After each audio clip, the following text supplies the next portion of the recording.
Hey folks, Nick here from Another BookTube channel, and today I'll be reviewing God, Emperor of Dune by Frank Herbert.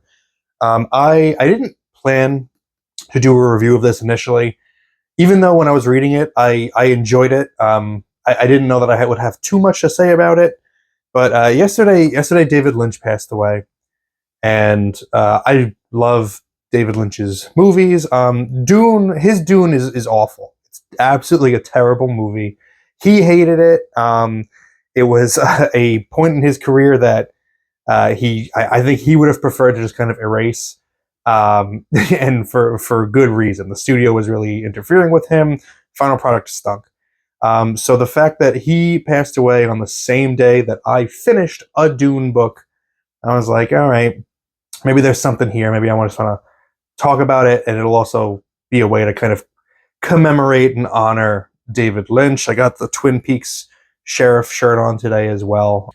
Really quick, I do want to say a few words about David Lynch. These have all been echoed by people already for days. But David Lynch was a master, but of not just one craft. We know him as a director, but he was an artist in all form. His movies are what I most knew him for. They are what I most connect with. I reviewed his biography / memoir on this channel way back when I first started the channel. Check that out. Pretty good book. His movies are just so important to me because what people forget so frequently in this mess of just blockbusters and sequels, that movies are an art form. And art, when it is good, is meant to challenge you. If you go to an art gallery and you look at a surrealist painting, you're not supposed to know immediately what is going on there. And that's the way that David Lynch would approach his movies. If you can watch a David Lynch movie and understand it completely on the first go-around, I think he would probably consider that a failure. He also would consider it a failure that you even try to understand it and piece it together in terms of any kind of clear narrative.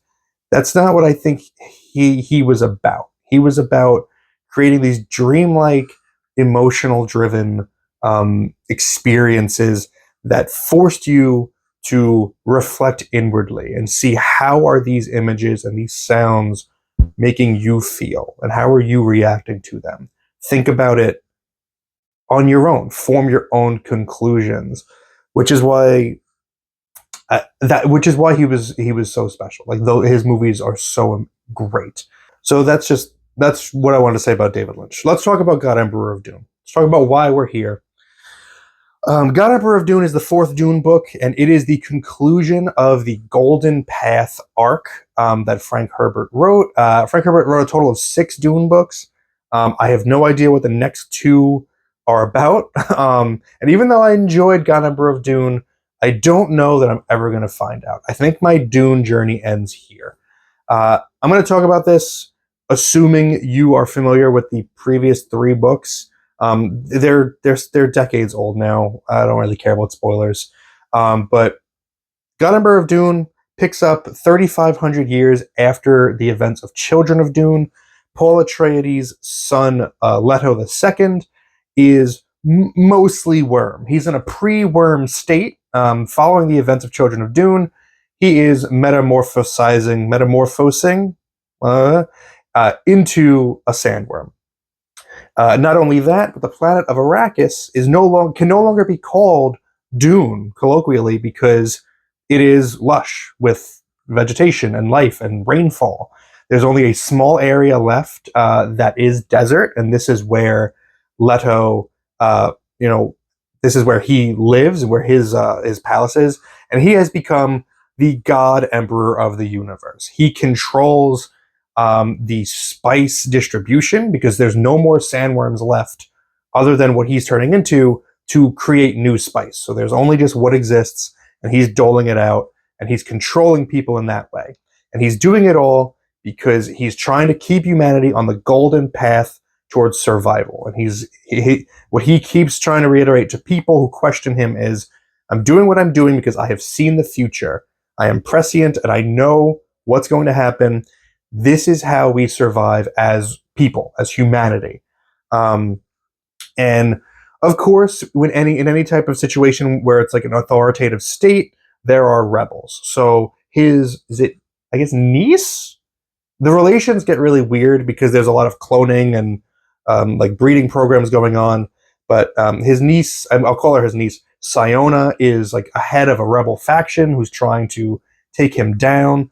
And that's primarily what the book is about. It's pretty straightforward. I think what really works is the first half of the book, more than anything, where you are just getting to know this new world, 3,500 years in the future, from the previous events, like just how the world has changed, what Leto is like as a god emperor. He is, and just his attitudes towards people and his attitudes towards being a god. He's not a fan of it. He doesn't want to be a messiah, and he thinks that the religion that about him that he's the center of is ridiculous.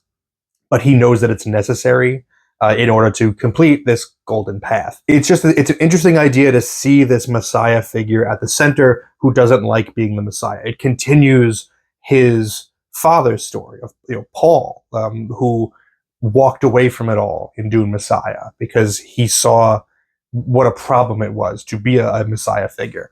The problems that I think arise here are definitely in the latter half of the book, the back half, because first of all, Leto is insufferable. He interrupts everybody when they speak because he's prescient and he knows what everyone's going to say. Almost every line of dialogue that he has with someone else, their sentence is clipped off at the end with an ellipses because he talks over them and he answers them before they finish their thought. And it's so infuriating. And it's his character. It fits completely. It makes total sense. But he's the only one that we're spending like a whole lot of time with. There's occasional chapters that branch off to other people. But for the most part, he is just talking and talking and talking. And he's speaking in riddles and he's speaking in circles because he's trying to keep things cryptic and he knows what's going to happen, but he can't tell you. And he purposefully is trying to trip people up. And like that portion of it is just irritating to read. And that's a completely subjective thing. If you love this world and these characters, that it all fits. It all makes sense with who he is. It's just a frustrating thing to have to read over and over again. I think the book was a little too long. I think if it was shorter, that wouldn't have been as much of a problem for me. That being said, I think the ending is a really solid one. I like the way that the Golden Path ends. I won't say whether or not it succeeds or not, but just the conclusion that we get here, I think is really satisfying. Like the lull in the middle notwithstanding and how frustrating Leto was, I am completely satisfied to put down Dune forever after reading this. I don't feel like I have any unanswered questions. You might, I don't. So yeah, those are just kind of my very simple thoughts about God Emperor of Dune. I will give this an arbitrary and subjective grade of 7 out of 10. It looked like it was going to be a higher grade in the first half. I was really into it.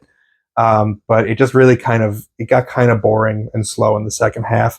Do with that what you will. You've also got a lot of really great, funny quotes that you could take out of context and just laugh at because there's so much talk about him being a worm, and it's so silly. I made a separate little short video where I say some of my favorite lines out of context.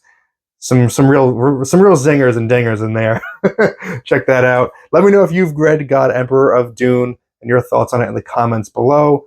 Thank you very much for spending some time with me today, but now it's time to get back to reading.